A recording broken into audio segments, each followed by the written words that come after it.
এখন জমিদারি নেই, তবে জমিদার বাড়ির পুজো রয়েছে।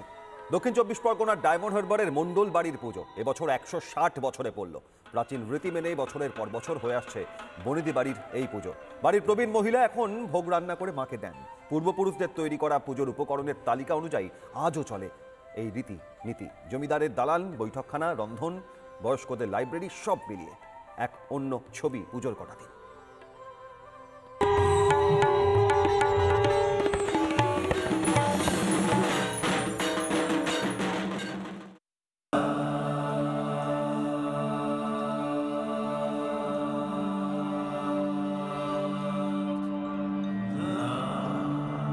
এই দক্ষিণ চব্বিশ পরগনার বিভিন্ন জায়গায় জমিদারদের অস্তিত্ব দেখা গেছে, আর সেই জমিদারদের মধ্যে অন্যতম হলো এই দক্ষিণ চব্বিশ পরগনার ডায়মন্ড হারবারের বারদন গ্রামের এই মন্ডল বাড়ি। আর মন্ডল বাড়ির দুর্গাপুজো এবছর 160 বছরে পা রেখেছে।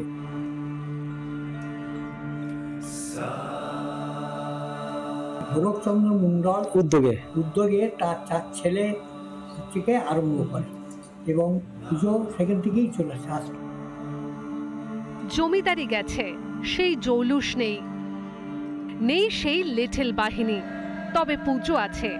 প্রাচীন প্রথা মেনেই পুজো হয় ডায়মন্ড হারবারের বারদন গ্রামের মণ্ডলদের বনেদি পুজোয়।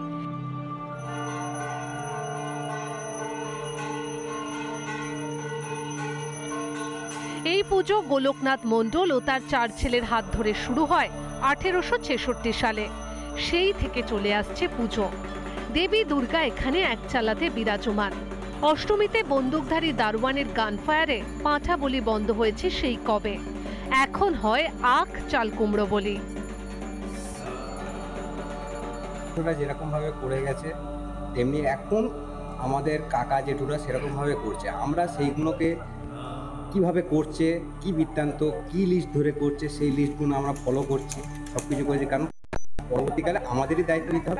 সবাই স্নান টান করে সবাই সেজে গুজে এসে কলাবউ সবাই নিয়ে ঢাক ঢোল বাজিয়ে হাঁসি বাজিয়ে শঙ্খ বাজিয়ে নিয়ে রাস্তায় কলাবউ পুকুরে স্নান করতে নিয়ে যাওয়া হয়। নিয়ে আসার পরে এবার সবাই মিলে গোল হয়ে সবাই মিলে আনন্দ বরণ করে কলাবউকে বরণ করা হয়। রথের দিন হয় কাঠামো পুজো। মণ্ডল বাড়ির লক্ষ্মী পুজো সারা বছর হয়। পুজোর সময় সেই লক্ষ্মীর সিংহাসন বসানো হয় দুর্গা প্রতিমার পাশে। পুজোর সময় মণ্ডল পরিবারের সদস্যরা দেশ বিদেশ থেকে এসে একত্রিত হয়ে করেন মায়ের আরাধনা।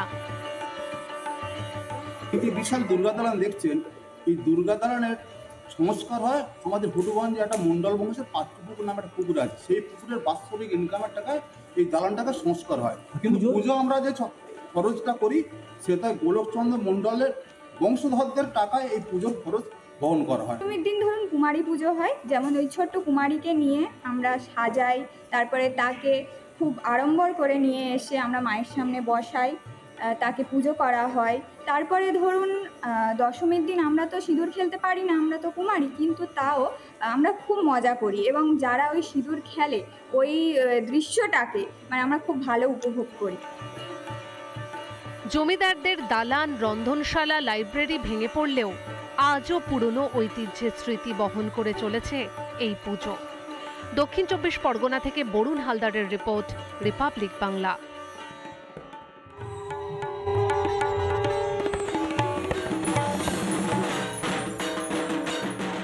নানা ধরনের কন্টেন্ট দেখার জন্য লাইক করুন, শেয়ার করুন আমাদের ফেসবুক পেজ, সাবস্ক্রাইব করুন আমাদের ইউটিউব চ্যানেল।